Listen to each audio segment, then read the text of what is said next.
I just don't want them to hope and get hurt from hope. I don't want any of my kids, I hope they don't. I really, really hope they don't, or anyone else think, if I'd only prayed more, Dad wouldn't have died. I think, I just don't ever want that. The answer is, this guest is a former Jeopardy champion, a microbiologist, an author, a father of 7 children, and is living with stage 4 gastrointestinal cancer. Who is Jeff Stewart? I first met Jeff through TikTok, where he shares the ins and outs of living with and treating stage 4 cancer.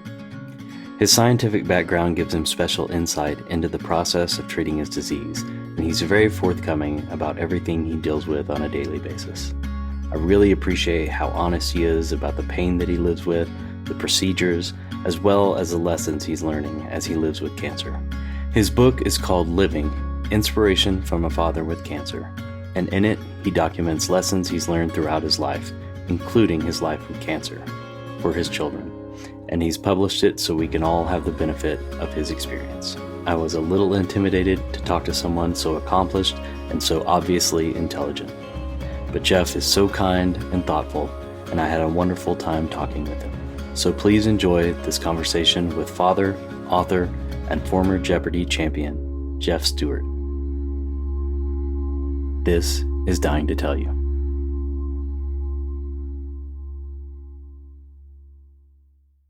Welcome to Dying to Tell You. Today we have with us Jeff Stewart.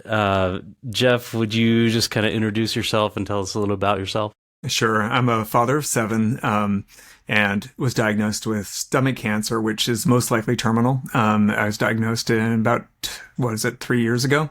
And since it's progressed to stage 4. So that's the long and the short of where I am in life.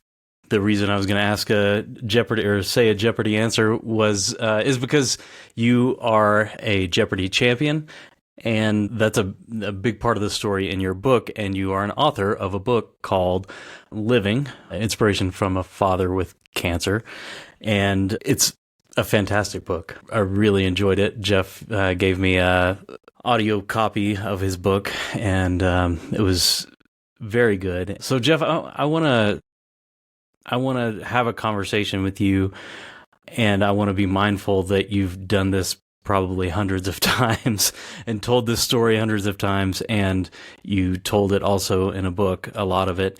And so I want to give people some background, but I don't want to belabor that. I kind of want to talk a little bit about where you are now. So maybe I think that the way that you found out you had cancer is very interesting, and it's also really kind. So maybe you could start with that. Sure. So I tried to donate a kidney. It wasn't for anyone in particular, but just to get it. When you work in the medical field, and I work tangential to the medical field in pharmaceuticals, and in that world, you get an idea of just how bad end-stage renal disease is, and it's sad because the cure for every patient out there exists in every one of us. We don't need 2 kidneys. If you take a kidney out, you have 0 additional risk, which I know sounds crazy, but it's actually true. There's no additional risk for kidney donors over those that don't. In fact, kidney donors live a little bit longer or a little bit less likely to die than those who don't. That's probably patient selection, but you get the idea. It just it's pain. But it's not something that is an actual risk when you decide to donate a kidney. But if you don't get that kidney, and you have end-stage renal disease, your life expectancy is frankly about what mine is now with late-stage gastric cancer. So I tried to donate a kidney. This was extremely lucky on my part. I tried pretty hard with 4 different places to donate a kidney. I had to lose a bunch of weight. And part of that was at the very end, I've been selected as a donor, and I had a CT scan, one of those CAT scans, the things that kind of go around in a circle, make a lot of noise, but not quite as much noise as an MRI scan. And that's a lot of X-rays when they do that. And when they do that, they can see very thin slices of your body. They chop it up and look at it very carefully. They were looking to see whether or not I had 2 kidneys. Did I have blood supply adequate to both kidneys? Which kidney should they take? And unfortunately, they didn't just see 2 kidneys. which I did have. They also saw a tumor in one of my kidneys and another tumor near my stomach, outside my stomach in the duodenum. And when I say this is lucky, this is extremely lucky. I have had no symptoms at that point. In fact, until this year, now, 3 years later, roughly 2.5 years, I had never had a symptom of my cancer. The part of the stomach, which was cancerous, and the intestine that was cancerous, was bypassed. It's just was hanging out in my body because I had had gastric bypass about a decade ago. And no symptoms from the kidney, no symptoms except for maybe a little bit of kidney levels were a little tiny bit elevated, but the stomach, nothing. And you couldn't see it. You couldn't go in there with an endoscope. You couldn't look down there and see anything. In fact, I had one just within a week or so of the discovery that, in fact, I had these tumors. Gosh, if that hadn't happened, Cody, then I would now be dead. Very, very likely already. And I would have had no time to prepare my 7 kids, my wife, my parents, my family. Without that time, I mean, it's just such a gift. Yeah, it does seem very lucky. And also some of that luck is just your kindness. So it's almost something more than luck. I don't know. Maybe. Yeah. I'll take it though, because that time did give me the chance to do things like boat up on life insurance. Seems like a good idea. To wrap up some things with work and to write something initially just for my kids. The kind of life advice that I thought would be important for them in times when I wouldn't be there to give it to them or might not be. At the time when I wrote it was about a 50-50 shot. Now we're at about a 95-10 shot that I'm going to die of this. That's what my oncologist thinks. And, potentially within the next year to 18 months, there's a lot of spread in that, could come faster, could come slower, but, terminal for the most part. But without that time and that warning to have done that, I couldn't have gotten these things down. And I also found, Cody, that in getting that kind of life advice out, I was also just describing things on Facebook. I'm pretty, I'm present on Facebook. So I have a large group of people that are friends and family that I can, connect with on that.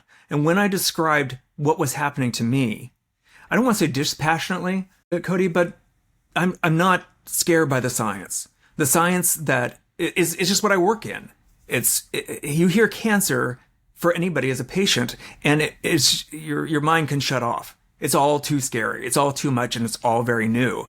It's not all very new for me. I used to work at a cancer lab. The work that I do in advising pharma companies, that's another Tuesday.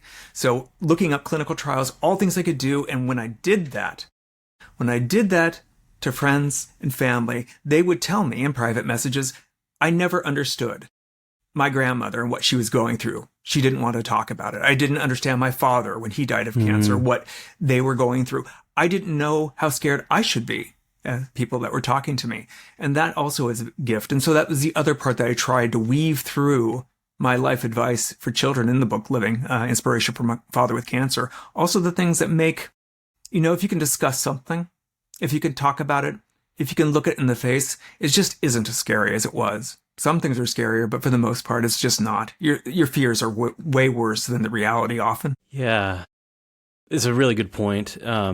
So often with my patients, when given the opportunity with some open space to talk about things, they will tiptoe into talking about things that are scary, and inevitably they will say, "This makes it better," right? To just talk about it. One thing I have noticed about you, just seeing a little bit about your story online and talking to you before, is what you said before, which is you're very matter of fact about the cancer, about the science, even about your prognosis. And that seems very comfortable for you. I wonder how that sits for people around you, your family. Has that been difficult for them, or are they comforted by your comfort? So I don't know how much I'm reading onto them, Cody, in terms of what I want them to feel, but they say that they feel better. Mostly. I'd say the places where it's been a little bit hard for them and hard for me, it was when people wanted to be or want to be more positive than math allows, than the actuarial tables allow, than the 5-year survival curves allow. And that was hard for a while, especially when it was so touch and go, where at the beginning, it looked like I was going to be mostly fine. Surgery would likely cure me when they didn't realize what kind of cancer it was. Once they found out the kind of cancer it was, then it was like, well, 50-50, you'll be okay. And then it was like, well, okay, just wait for 2 years. And if you do, you're out of statistical risk. And it started to feel comfortable after about a year. And after about a year, then we got a metastasis. And suddenly things looked very, very grim indeed. Metastatic stomach cancer has about a 7% 5-year survival rate. It's pretty bad. But then it was only one tumor, and it was on my gallbladder, and they can take out a gallbladder, and so maybe I'm going to live yet again, back to 50-50 land. And then finally this last Christmas, I started getting actual pain. I started for the very first time feeling intense pain from cancer and tumors that we didn't know at the time, but were coming back. And there's a way to look in your blood to see whether or not you have tumor DNA in it. And it rose and was not 0 for the very first time ever. And we knew something was up by that point. And then we went for surgery, this was about a month ago, went for surgery because my entire large intestine was blocked by a tumor, which you can't have that. You'll die, if you don't do something. And there was too much cancer. Cancer was everywhere. It was on my diaphragm. It was in my cell walls, the walls of my abdomen and the musculature. It was in my small intestine and the large intestine and my liver. It's everywhere. And so then again, it goes to the place where you're just, well, okay. I mean, pretty lethal at this point. My oncologist, who's done a lot of this, key opinion leader in the field, one of the subject matter experts, like well known within the community. I know because I checked up on her before I took her as my doctor in this. Yeah, she said she had one patient who with similar looks like had a complete response and durable response. Now that's changed, thank goodness, with immunotherapy. So instead of 0%, it's maybe 5%. That's her estimate, not mine. There aren't really good numbers out there, but 5% is a heck of a lot better than 0%. And, that's just where we are right now. I start immunotherapy, in fact, tomorrow. Right. We'll come back to that because I'm interested in how you're feeling and thinking about starting another treatment tomorrow. But first of all, let me say, what a roller coaster, right? I mean, because you started talking about sometimes it looks good, sometimes it looks bad, and it's hard when people want to be more positive than what the actuarial tables say. Yeah, which is such an interesting way of looking at it. And I guess as a scientist, that's the way you would look at it. But how has it been for you when people want to be more positive than is realistic? How does that sit with you, and how do you handle it interpersonally with those folks? So for the most part, people that are not super near to me, maybe friends and family, even, but not me, my immediate family, they can think what they want. I mean, it's not, that in itself doesn't bother me too much. Of course, people are trying to, be helpful, and trying to be positive in the way, but I never actually really got around to answering the question before about how my family, felt about it. And this is it. When family, like close family, my wife was being more positive, then that felt pretty lonely. It really did. I felt like I was the only one who was, in some ways it wasn't really true because, some of the kids were also making Breaking Bad jokes and stuff like that. So some of them were along with that part of the ride for me. But now everybody seems to be more conscientious and mindful of spending time together, of thinking about things that have to get done now instead of later. And that is much easier for me to accept than having people close to me where I feel like I have to hold up the burden of being the one that sees the future and the future is grim. So that is hard. That was hard.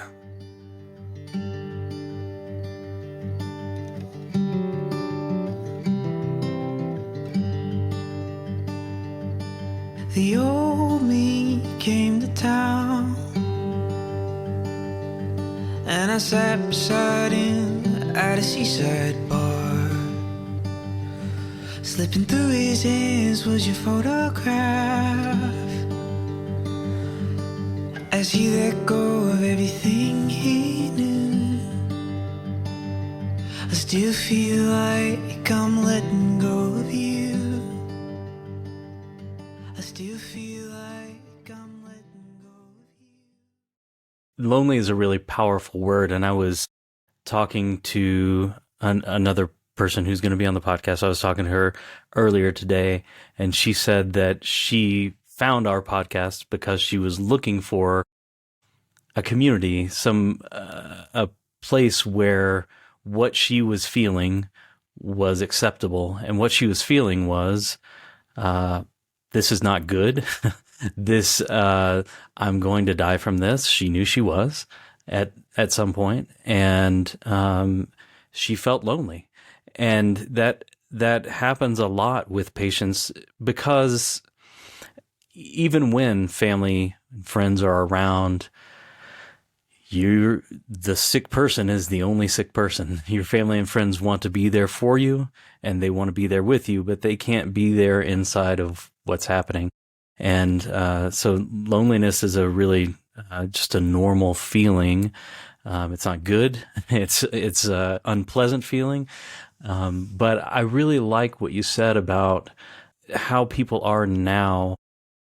The fact that they're paying attention to the things that are important to you seems like it's making you feel less lonely. Oh, yeah. Is that right? Yeah, that's true. And, pictures are worth 1,000 words. I mean, I'll share them with you at some point, Cody. I mean, you can put them up or not as you wish, but you can see my tumors, and they are there under, it's like mold on the side of bread. And you know that the spots of mold you see are not all the spots. So, I mean, once it gets there, it's pretty real at that point. Once, I'm in intense pain for, 5 minutes to half an hour after I eat or something like that. Yeah, I mean, then it's not so easily dismissed or hoped away. I mean, at the same time, I don't really want to remove people's hope. I mean, that's not, what am I to do that? I just don't want them to hope and get hurt from hope. I don't want any of my kids, I hope they don't. I really, really hope they don't, or anyone else think, if I'd only prayed more, Dad wouldn't have died. I think, I just don't ever want that. And that's, so that's also part of it, being, I don't know, radically open about the situation with them, with most people, to be honest. That helps me and hopefully helps them. I don't know, though, Cody, honestly. I really don't know if it ultimately has been helpful. You can't run that experiment twice. Yeah. You talk in your book, one of the life lessons that you mention is just this idea that you don't get to choose the cards you're dealt, but that when you win, it's not you that's won. It's when you lose, it's not you that's won. The idea basically being that making the play is the most important thing. And I can imagine the immense pressure of making a play that you're never going to get to make again. I guess that's true of most things, honestly. And that doesn't bother me also. Right. I have to be honest, like that part. I mean, you mentioned Jeopardy earlier. Like, I've bet it all on Jeopardy more than once. Many more times more than once. I was on 9 times in the program. I won the college tournament, got second with the Tournament of Champions. Like, that's just the game. You do want to make the best play. Lose it all, win it all. Sometimes the best play is just to bet it all, because you have, like, the opposite is just you lose. So you have to make that play. And yeah, you're not a winner when you win. You're not a loser when you lose. You're a winner when you make the best play. And that's true of a lot of things in life. And I don't have a lot of regrets about not choosing right ultimately. When you could look under the card, you go, I really shouldn't have done that. And, it would have turned out this way. That's not it. Did you make the right call with the information you had? And that is something I want my kids to know. Because otherwise you just sit around there thinking, wow, something good happened, I'm a genius. Or wow, something bad happened, life hates me. God hates me. Neither of those is true. You just, you do the best that you can with the information you have. And you have to feel good about that, whether or not it works out. Yeah. Yeah. You mentioned that, and I think this part isn't in your book, but you had some pretty significant pain at the end of last year and went in for surgery. What's happened since then? So surgery was about a month ago, 3 weeks ago, something like that. And one good thing, but several bad things happened from that. I mean, the good thing is I'm not dead. But when you go in there and they saw cancer everywhere inside my kind of peritoneal space, the abdomen, that means that surgery is no bueno. Like surgery on the large intestine to cut it out and excise it, or to bypass it, which were the two options that I thought I was signing up for. Those things aren't good because this kind of tumor is hard to spot. Yeah, you can see the big one that's in there. You can see the one that looks like mold on the outside, but mostly it's called a diffuse type cancer. What it means is it just kind of exists and kind of replaces cells as it goes and tissue as it goes. So it kind of just infiltrates things and you can't see it for the most part. You can see some of the big tumors and fit on scans. You can see the little ones by looking, but you can't see the rest of them. They just kind of spread and exist. Tumors don't heal.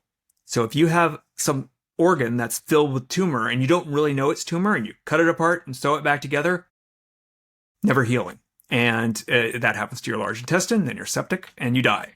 Painfully, I would imagine. Yeah, right. Yeah. And so the safest thing to do was to bypass my large intestine completely. So I had what's called an ileostomy. The ileum is the last part of your small intestine. So food now still goes through my small intestine, but I've gained a new belly button on the right-hand side of my original belly button that's all pink and looks kind of gross. And I don't poop the same way you poop, but it looks like baby food and it smells terrible, but not quite the same. It's just bad in a different way. And I got a bag on there. And that is how I will poop for the rest of my life, I believe. And that is it for now. It can come at any time. I don't think I'll be all that interesting at client meetings unless I'm on one of these.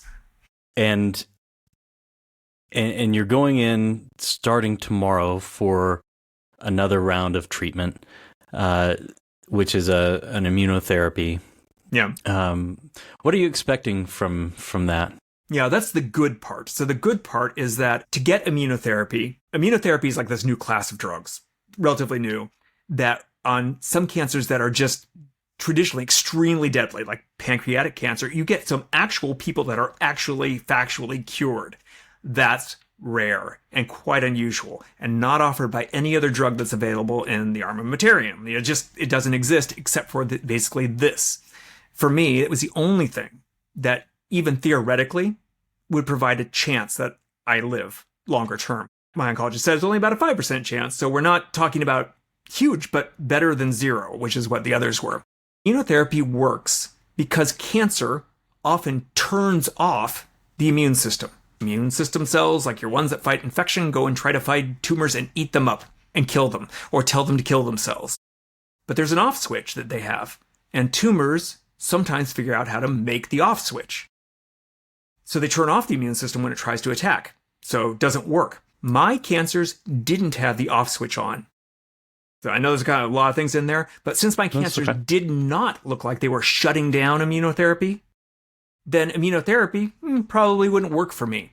It's not like my tumors weren't really fighting it until the last biopsies. So the biopsies we just got during my surgery show that, in fact, my tumor is turning off the immune system. Good. We can stop that. We can turn off the off switch. That is immunotherapy. And that is what I'll be getting, along with regular old chemo. Probably something unpleasant, but honestly, since I have an ileostomy, I am less scared of diarrhea. That will be just fine. It'll just come out in the bag. There are bonuses, believe it or not. Yeah, I guess that's true. I hadn't really thought about it.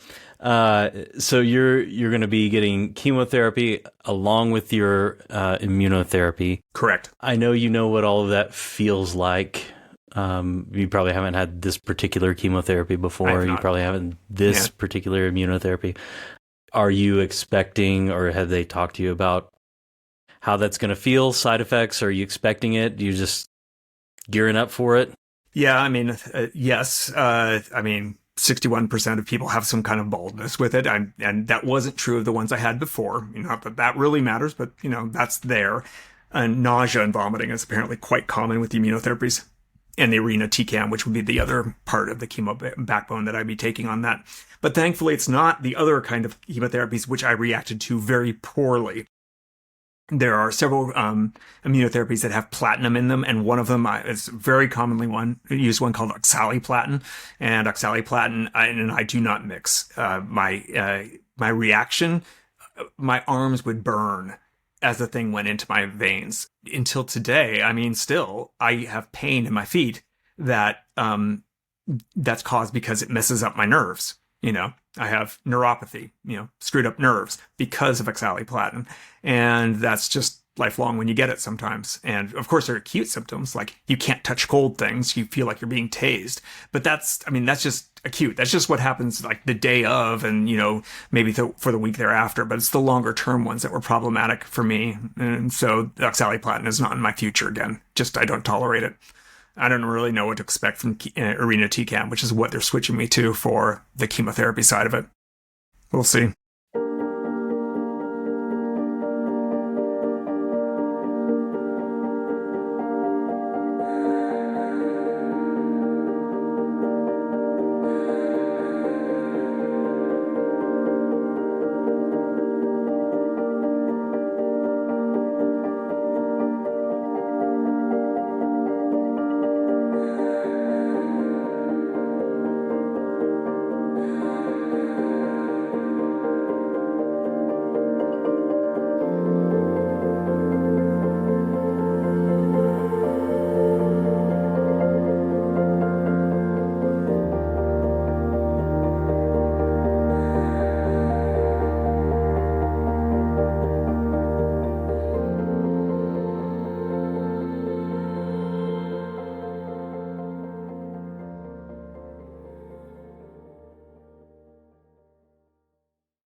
It's obvious from talking even just now about your experience with Jeopardy and your experience with cancer that you are not risk averse.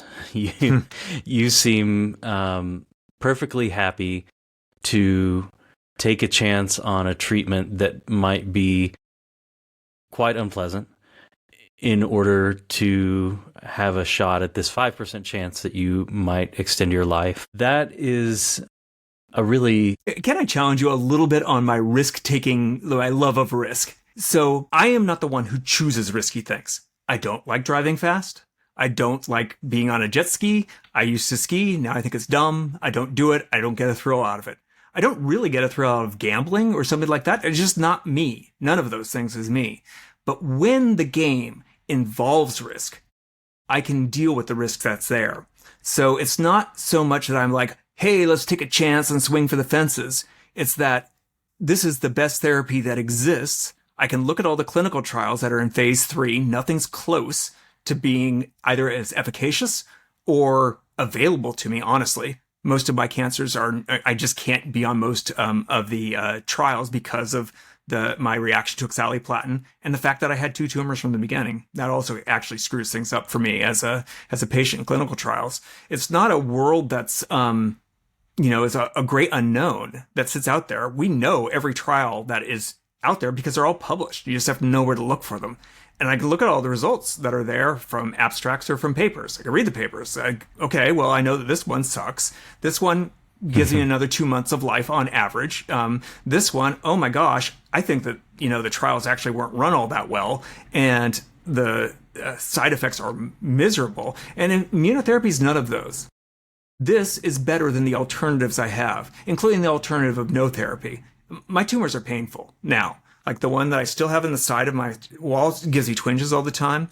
I'm not getting the one that's in my large intestine hurting me, but until that point, oh my gosh, it was just intense 9 out of 10 scale pain. I mean, it was no joke.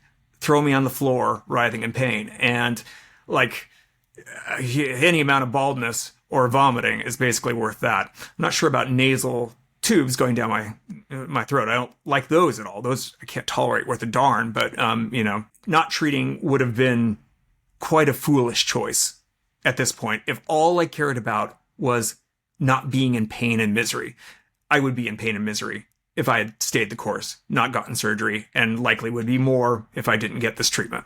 Certainly not my place to challenge, but I guess my question is, I've had patients with bowel obstruction who either are in a place where they are too weak, too sick to get treatment, or given the option of just not doing treatment and doing their best to be comfortable, have a venting G-tube put in and, vent that way, so it's not a tube down the nose, vent that way, pain control coming to the end of your life. So you obviously are functionally doing well and able to get this treatment. So maybe that's the factor that I guess most of my patients, at least the ones that I see in the hospital, are just in a place where they're just too weak, too deconditioned to get any further treatment. So I see where you're coming from. I do like the idea, though, that you're not generally a risk taker, but that once you're in the game, if the game requires taking a risk to play well, then you'll do it. Since we're talking about treatment, when we talked before, I asked you if you could ever see a time when you would be offered a treatment and not accept or not participate. And your answer was no. Is that still the case, or maybe would you talk a little bit about your thoughts about that? So it's not as though I would accept any treatment. I would definitely have to look at the data and see whether or not it made some at least logical sense. I mean, there are an infinite number of stupid things I could try, or to be more kind, things with no data behind them. The examples are everywhere. If you're a cancer patient and you say the word cancer on a Facebook post, be ready, because the scam artists are coming for you, and they will try to be your very best friend, and they will take your money for anything under the sun. That all I can say is there's just no data that any of these things work for the most part. And it's sad, because patients who just do what their doctors suggest, if you have cancer, just random cancer, breast cancer, say, about 50% of them will live long term, and about 50% will die. But if you don't do that, if instead you choose to go to alternative therapies, i.e., something that doesn't have any data that it actually works, only 25% of you will live. You will double your risk of dying. And that's a hard thing. I'm never going to be on that side of it. And I have to admit, my anger is white hot for those people that are willing to make their living taking money from cancer patients on things that are twice as likely to kill them as just doing what their doctor suggested. Having said that, there are treatments that I see the side effects and I don't think the data are there where I'm resistant to taking it. One example is something called HIPEC, which is a common like swing for the fences kind of treatment for some people, where they put warm or hot chemotherapy, I'm not sure how hot we're talking, into the abdominal space, right? Instead of just having chemo everywhere, we're going to just put it where you need it. And for some cancers, that works great, or at least the data seem like they work, but not stomach cancer. In fact, all the times when they looked at it, and we just found out by January this year that HIPEC, it was all patient selection bias, which sounds complicated, but all it means is that I gave HIPEC to the patients that looked younger, right, like me compared to, somebody who's 80. Right. I think probably could survive the HIPEC. It is kind of nasty, but they'll survive, and maybe it will help them. I might want to go swing for the fences for this patient. Once you took that bias away, once you actually randomized people and did it prospectively, the whole effect went away. For stomach cancer, at least. For others, I hear it does have good data. So that's one where I'm resistant, and I always have been resistant to taking it because I saw like 3 other drugs that seemed better. And I'm not, I think, telling on my wife too much to say that she looked at HIPEC and she loved the idea, or at least pushed me to consider that idea. I looked at the side effects, which were quite bad, and not just like lose your hair, but like kill you kind of side effects. And that I'm glad that the data came out to show that it was all patient selection bias, or at least that's what it seems to be, because now I feel a little bit more confident. I can kind of take that off the table as something I'd have to do. But having said that, Cody, if it were just me, just me living my life, not with my kids and not with my wife, I would probably get treated a little bit less near the end than I would with them around. If I don't try everything, hopefully not HIPEC, but, try everything, my wife will feel bad. I don't know if my kids will feel bad, but I suspect some of them would. The feeling that maybe I just gave up on them, and I don't want that for them. And it worries me a bit because I can think of a couple of ways that this ends. One is that I'm in such pain that they will see and think of my death as a blessing. Or that it's, more hopefully, because I really don't like pain. More hopefully, it's, I'm a wimp when it comes to pain. Yeah, same. Yeah, well, more hopefully that I have problems with like my liver or something like that, so I'm just kind of out of it, and then, I don't want to say who cares, but it's not, I won't be the one caring because I'll be, I don't want to say comatose, but kind of, you've seen more of that than I have, but that's my understanding is that once it gets to that kind of mess you up levels, then we're not talking about pain so much as just being not lucid at all. I'm seeing those ends very likely, Cody, one way or the other, and the first one scares me a bit because if I don't go a little bit too far for me, I think I will, at least for my wife, it will haunt her. So. Yeah. And would that haunt you if it haunts her? Oh gosh. I just don't want to cause her pain with something like that. It's already painful enough, but I don't know that as I sit here right now, I'm willing to make that decision, but what will I think or know when I get there? The pain can be pretty bad. And thankfully I don't have bone metastases or something that just can be excruciating, so I hear. But maybe soon. I don't know. Let's hope not. Yeah. There's a lot of talk. I guess in my circles, I'm talking to a lot of people who are dealing with death, but just about this idea of having a good death, meaning, whatever it is that they think is a good death. And there's a lot of projection onto people about what that means. And I'm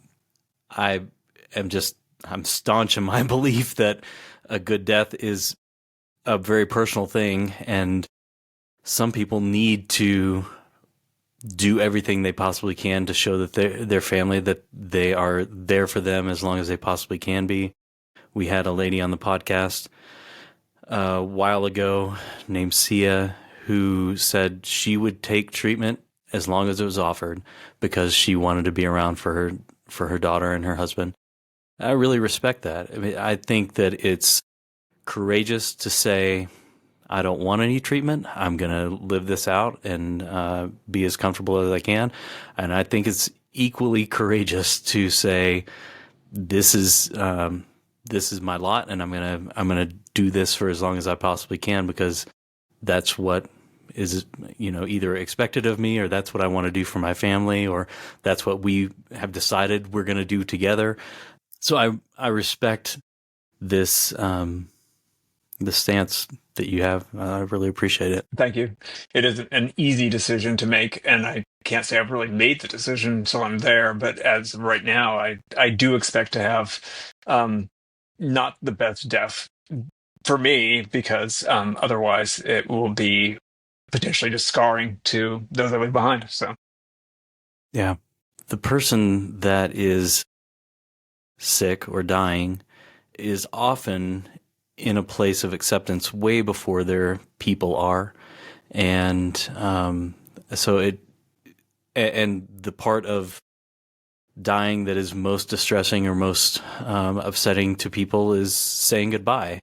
It's not the being dead part, it's the dying, it's the leaving.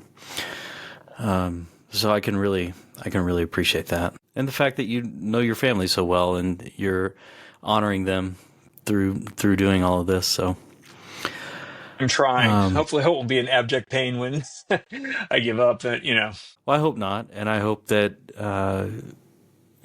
I trust that you and your family will work through that and things will be okay. But yeah, like you, I hope that you don't have to go through a lot of pain. Thank you. That would be awesome. Yeah. You guys sign up for that, please. Yeah. Don't you say goodnight.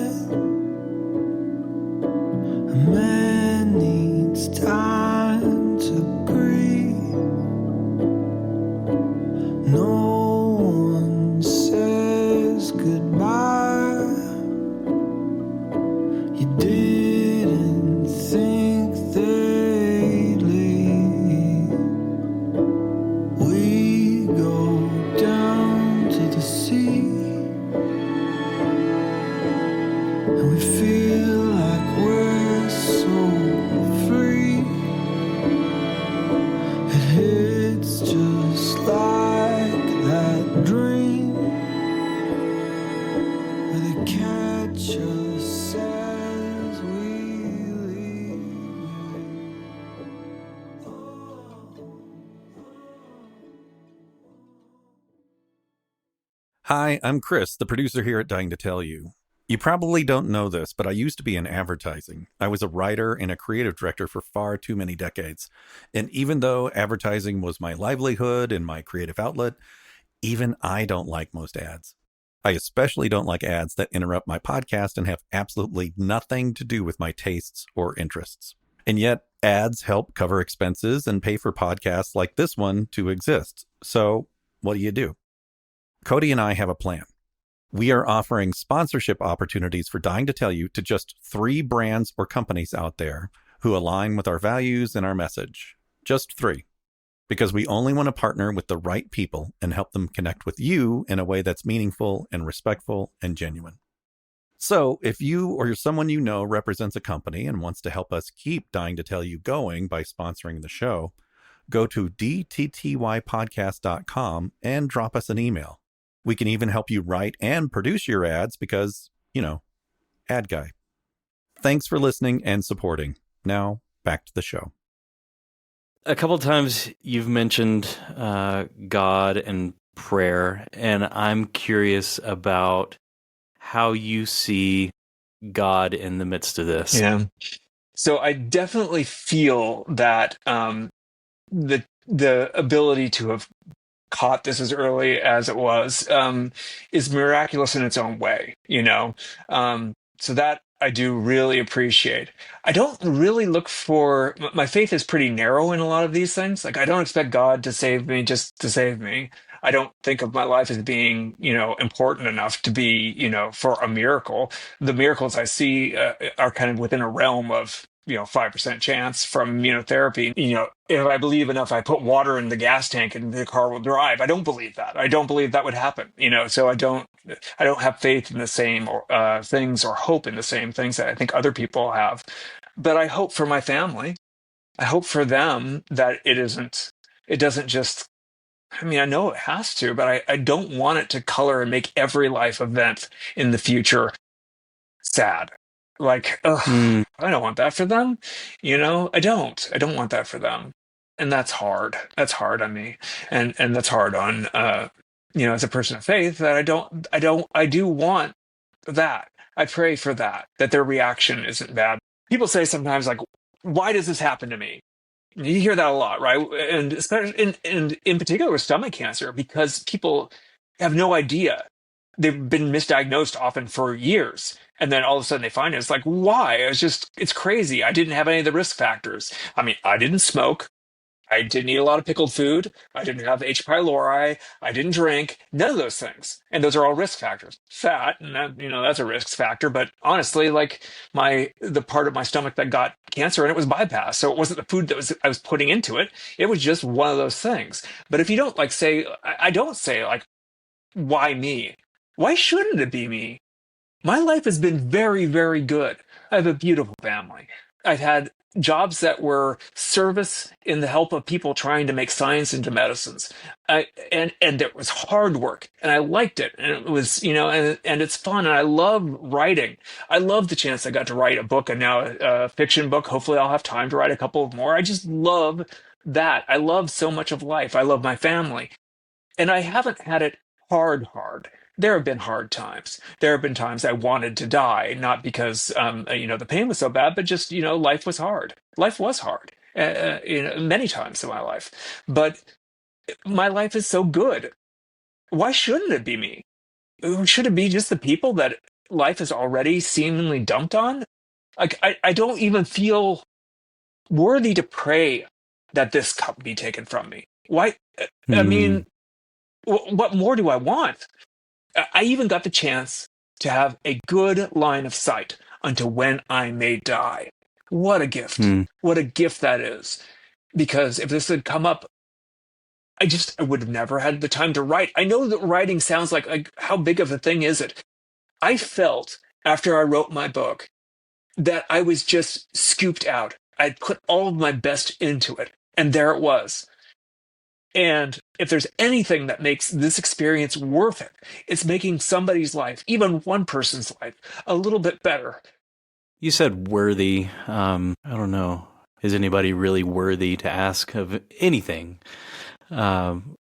I don't even know, but I just the acceptance that this is your thing, because we're all going to have a thing. And I think I've talked about this on the podcast before, but I think that we all, at least most of us in the US, kind of feel like we're due 80 years. Oh gosh. For whatever reason. There's no reason for it. It's not like any of us have paid into this and now it's due to us. Right. We just have this idea, but the reality is a lot of us aren't going to live to be 80. A lot of us are going to live to be 50 or 60, and some even younger than that. It is what it is. I had a nurse that I worked with a lot who would say, we can't ever say that somebody died before their time, because if they died, it's obviously their time. Which is kind of what I hear you saying a little bit. This is how it is, and this is your thing. This is your thing, and you have done a really wonderful job of taking your thing and finding the good things in it. I mean, you said before, like you were talking about. Well, I don't know if we talked about it. I was reading some of your book beforehand, looking for your luck. Right? Anything that we do, you can find the luck in it, and I just think that's really nice. You could call it luck. You can call it blessings. Yeah. I don't know if you have this experience. Not every time, but a lot of times that I turn on the water and the water comes out and it's clean and it's hot when I want it. If you don't see a miracle in that, we have it better than whatever, 95% of all the humans that have ever lived. In that simple thing, we turn on the water. If you can't find a sense of awe in that, I don't know what to tell you. I mean, it's just a blessing. It's a huge blessing. And that's just water. It's so true. I really appreciate the way that you have taken what you are experiencing and decided to look for the gifts. It's inspiring. I appreciate that. Thank you. I hope. It's hard to make anything really worth cancer, but hopefully something helps. I also appreciate that you can acknowledge how terrible it is. I've been better, Cody. Exactly. Yeah, it's painful. It's taking your life, likely, and you're thinking about leaving your family, and it's not great overall. And there are bits about it that are things that you see as blessings, and I appreciate it. You've talked about it a little bit already, but what do you hope people will take from your book, your writing, your life, your story? The biggest thing I want people to take from it are seriously those things that make life easier. There are some things that when you hear them, you can't unhear them. If I tell you there are no heroes without horrors, the next time that you run into hard times, then you say, why me? Maybe you'll think, would you ever have lived up to the challenge? If there are no heroes without horrors, why are times like this? Because you're there. When it's hopeless, you're the hope. Can you unhear that once you've heard it? When it's hopeless, you're the hope. Those kinds of things I leave for my kids, not because I just want my kids to remember me, though I wish that they remember me, but so that they have those tools, those mental tools, those words in their toolkit.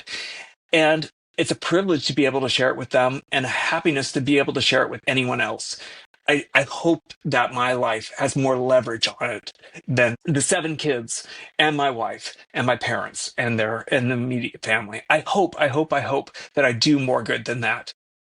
I don't want to call it a pathetic little hope to have done this, but writing this has been the closest thing to personal scripture that I have ever thought or ever expect to write. Some proverbs, some this is what happened to me in life. Not a lot of God talk in that sense. It's not one of those, but things that legitimately can help you. They can help you. I promise they can help you, and I hope you do read for that reason alone. Yeah. What is the role of prayer in your life in this time of your life? Yeah, my faith is I try to make it as strong as I can, but it's only about like 1 millimeter high. Like, I know that when I do good, I feel good. That I Hmm. can hang my hat on.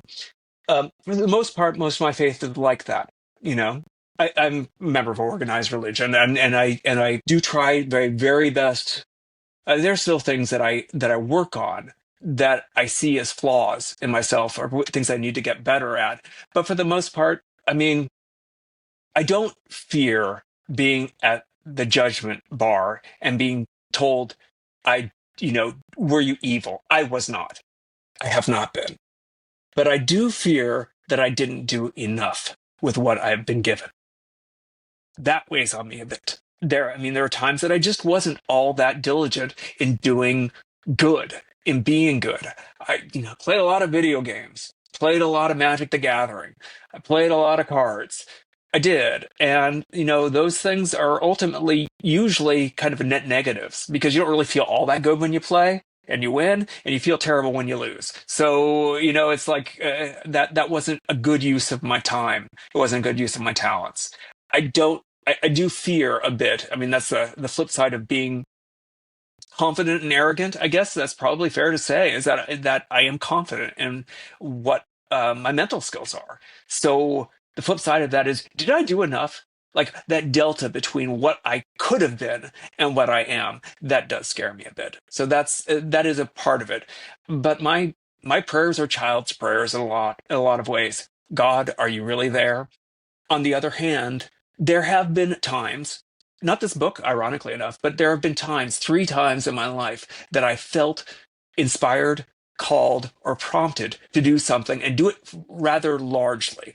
One I'm comfortable talking about here was when COVID came. When COVID came, there was misinformation all over.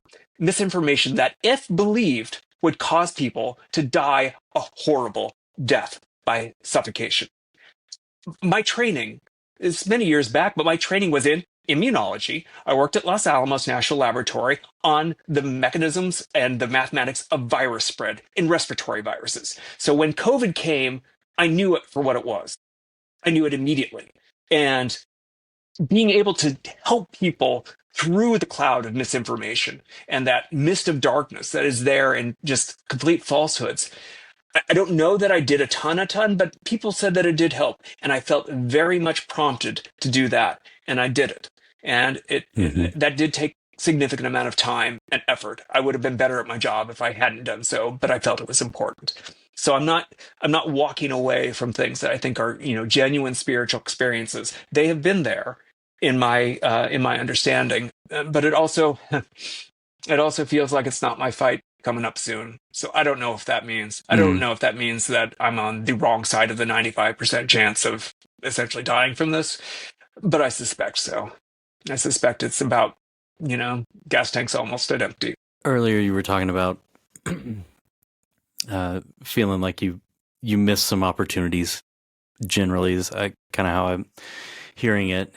And one of the things you said in your book is you highlighted the importance of learning your mistakes or recognizing your mistakes. I don't even know what the question is, but I don't know. Mainly, I want you to feel okay about making mistakes. We all make some mistakes, and I think that your attention to recognizing those is important, learning from them. At times, I recognize I'm plagued with bad choices when that isn't necessarily the thing I should, care about, right? I mean, yeah, so it didn't work out, right? I take my own advice. And on the other hand, I really did make bad choices sometimes. And I'm more troubled by those than I am about, what might be frank character flaws. So that's really not, Right. that's something I still need to learn, I think. And if not in life, then in existence in general. I mean, I hope I'm doing well, but I don't really know. You are, at least, in the little bit that we've known each other, so earnest and genuinely kind.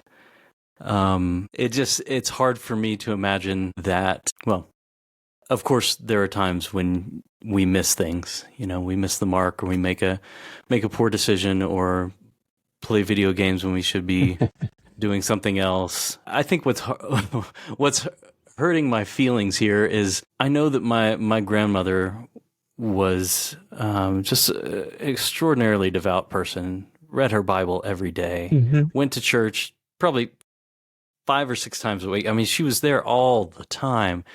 And she told my dad, before she died at some point, I just hope I've done enough to make it. And for somebody that is so devout, or in your case, at least seemingly very genuinely kind and hoping to make a positive difference in the world, I don't like the idea that you're worried about what's going to happen afterwards. I can't fix it, and so I'm just going to let it go. But yeah, I think you're doing a good job. And Thank you. If you asked me, I would let you in. I guess kind of wrapping up the last couple things that we asked everybody, your thoughts about the afterlife. And I know that we've talked about it. We talked about it beforehand, but yeah, what do you think happens when you die? I can just say what I hope happens. I mean, if I were a betting person, I'd know what side of the bet I'd be on. But, there's no point in not hoping for the best, because if I'm wrong, it won't matter. I'm hoping for an afterlife where what I think is good, what my conscience tells me is good, is also good there. Because if I've been led astray by what my conscience tells me is good, I'm going to be in deep trouble. I really do try to follow my conscience, even when it goes against what the organized religion I belong to, or social mores or whatever. I'm just going to go with conscience every time. And I know with some people it seems to be broken, but I really hope good is good the way I think good is good, and that's what I hope for as much as anything else. I mean, I have specific ideas about what I think the afterlife is, but and I'll try to come back and report to my family if I can, if that's allowed, etc. But I don't have such faith in that it's a surety to me. I just know I'm not afraid of what it is out there. What would truly be disturbing is if there is a God and God is wicked. That would be, I don't even know what to say. I'm going to be part of the loyal resistance. I'm going to have a pretty miserable eternity. Yeah. A new fear is unlocked for me. I guess I never really thought of that. Well, think about the psychopaths that are out there. They're like, well, it's not how I expected it to be. I don't care about the stuff anyway. Yeah. Yeah, no, I totally get it. I really appreciate that. Oh, that's so funny. I also really appreciate that you're willing and able to say, this is my hope, and I don't really know. And because that's what I always tell people that ask me, and it's often, I think, dissatisfying for people. On the other hand, what I hope when I say that is that I'm letting them off the hook for the need to feel some certainty. Mm-hmm. If I have any kind of authority as a chaplain in a hospital, hopefully my authority to say I don't know and that's okay helps people be okay with that. So I can appreciate that, because the reality is nobody knows that I know of, and anybody that tells you different, making stuff up. I've never died before that I remember, so Same. can't know.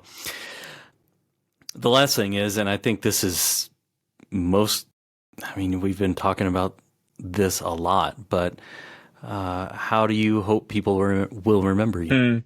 So the human parts of me want me to be remembered as a genius that, before his time, that was a polymath that did everything, nothing failed, everything was awesome. If only he had done this, it would have been great. But the true parts of me, the parts that I hope, are outside of that, whatever quirks of life made my mind the way it is, and able to do a lot of these things. If I'm outside of that, if I'm trying to get to the core that I think actually matters, I hope I'm remembered as someone who's kind, that made a difference, that tried to make the world better when they saw it falling apart in some ways. That's what I hope. I will remember you that way. Yeah. Just the amount of emotion that comes out in you when you are talking about something that is so important, and like you said, that is, resonating with your conscience,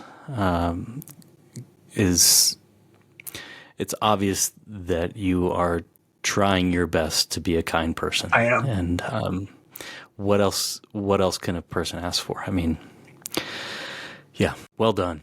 Thank you. I hope to hear that in the bar of God someday. But I am a little bit concerned. Okay, but you should have done a little bit more. Like, Yeah, well, all right. Maybe that will be the case, but hopefully there's a little bit of leniency for effort. You've done a good job trying. thank you. You too. It Yeah. is service you do in Well, your job thank and you. in this. Thank you. I appreciate it. I too am trying. I'm trying. Thank you so much. Is there anything that we didn't talk about that you really wanted to say? As a person of faith and of science, there's something that you get that tension between science and faith. A lot of people feel if Thank you. I just believe that I have to disregard science, yeah, maybe. But a way that I reframe things that makes it easier for me is that I am not so certain that I understand the mind of God. And I'm not so certain that I understand the faith I am supposed to have, if in fact my faith is true. And I'm really not certain that I understand the science. It would be arrogant of me to say I can disbelieve something that seems to be scientifically accepted because my faith is so perfect. My understanding of my faith is so perfect that I know they must be wrong. That's quite a claim. That is quite a claim indeed, and is full of pride. So what I do, and maybe it will help you, maybe it won't. What I do when faith and science seem to be in collision is to say, I'm going to trust the science on this one. Why? Because they study it and I don't. And I don't know what they know. They actually kind of know a lot. And as much as I care about my faith, I may not know that well enough too. You don't always have to make a decision on those bases, but it helps to do that. And I'll say one other thing, if you don't mind. Please. One of my very favorite stories, and this really hits upon thinking through faith, especially I'm in a religion that's very high demand religion, hierarchical, lots of things that you have to do to be adherent to the faith. It's the story of a guy named John Rock. John Rock was the person most responsible in many ways of getting the birth control pill approved in the United States. He was a doctor. He had lots and lots of patients in the Boston area that had 13, 14 kids. They saw that it was very difficult for them lives. And he thought, you know what, this birth control thing, and he worked the FDA and he worked his own side of it, and he got it approved. This is what will be helpful to them. The problem was John Rock was a devout Catholic. And he just got hate mail after hate mail. His kids got picked up when they were like hitchhiking and got kicked out of the car when they found out that it was John Rock's kid, things like that. But John Rock stuck to his conscience. He had a parish priest tell him when he was younger, don't let anyone hold your conscience for you, John. And I mean anyone. Hold your conscience.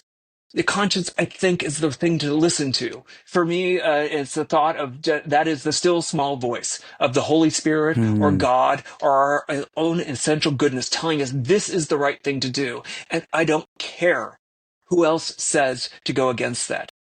Trust your conscience. Never let someone else hold your conscience for you. And I mean anyone. It's really powerful. And I think it's an invitation to listen carefully, because I could have fleeting thoughts and attribute it to conscience, but I think really knowing deep down who I am and what's important, and kind of meditating on those things, knowing the conscience, knowing when that conscience is speaking in that still small voice it's a skill. I think it's something can be developed, and if you're not aware, I think it could be difficult to know what's your conscience and what's an emotional reaction to something. Or, Really? I mean, is that, no, it seems so natural and obvious. Like, this is good, this does is it? bad. It does. It really does. I mean, maybe I'm just lucky or self-delusional in this way. I don't know, but like, I can't say it tells me, how to do some greater ethical calculus on something, like, oh, I'm going to save more people if I, turn the trolley down this car, push the fat person off and stop the train, from hitting 7 other people. I don't have to do any of that. But I think that's often true where, you know, like, even if you don't know it's right, you pretty much know, you know, come on. Okay. Yeah. Yeah. Maybe so. Maybe so. Maybe I'm an infant in that thinking, Cody, but that's how I feel. Well, I don't know. I'm trying to think of an example. Yeah. I don't know. I guess I'm kind of thinking along the lines of St. Paul, like the things I want to do, I can't do, and just this battle within myself about kind of maybe I guess what he's talking about is what he knows is right and what he wants to do. So maybe that's what it is, and maybe if it is just sitting still and listening to the small voice inside, you really do know what it is. Yeah, maybe you're right. Okay, I'll believe you. Well, I mean, maybe I'm wrong. I'll find out soon. Well, thank you so much, Jeff, for doing this. Thank you so much. And thank you for sending me your book. And we will we'll certainly link to your book in the show notes. But do you want to tell people where they can get that? Sure. It's Living: Inspiration from a Father with Cancer by Jeff Stewart. I'm on Audible and Amazon, but if you also choose to go to your local bookstore, they can order it in there. And it's, they don't have to work through Amazon to get it, which is what local bookstores like. Support your local bookstore if you can. But if you, have Prime and you just want it fast, I do it. And I've listened to the whole thing. It's really great. And it's really nice to hear you read it with the intended inflection on Audible. So my little pitch for an Audible copy. Enjoy. It's really great. Thank you. Yeah. Thank you so much. Thank you. Thank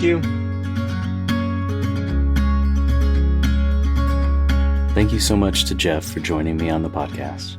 Your commitment to kindness and to doing what you know is right, as well as your commitment to living as long as possible for the sake of your family, is inspiring to me.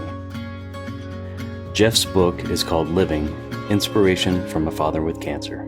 You can get it wherever books are sold, and you can find a link in the show notes. Before we end this episode, I want to remind you about our voicemail line. Inspired by the Japanese wind phones, I hope this will be a way for us to normalize and share our experience of grief and loss. It's called By the Way. It's a voicemail box specifically for people to leave messages for the loved ones who have died. In those times when you realize there's something left unsaid, when you miss your loved one, or maybe you just wish you could share an inside joke with them. Whatever it is, in that moment, you wish you could pick up the phone and call. Call our voicemail line at 720-600-7056 and leave a message for them. We'll play these voicemails at the end of our reflection episodes. Thank you again for joining me and honoring these stories. Please follow us on social media, share these episodes with loved ones, and rate and review us on your preferred podcast platform. All of these things really help us keep this going. Thank you for listening. This is Dying to Tell You.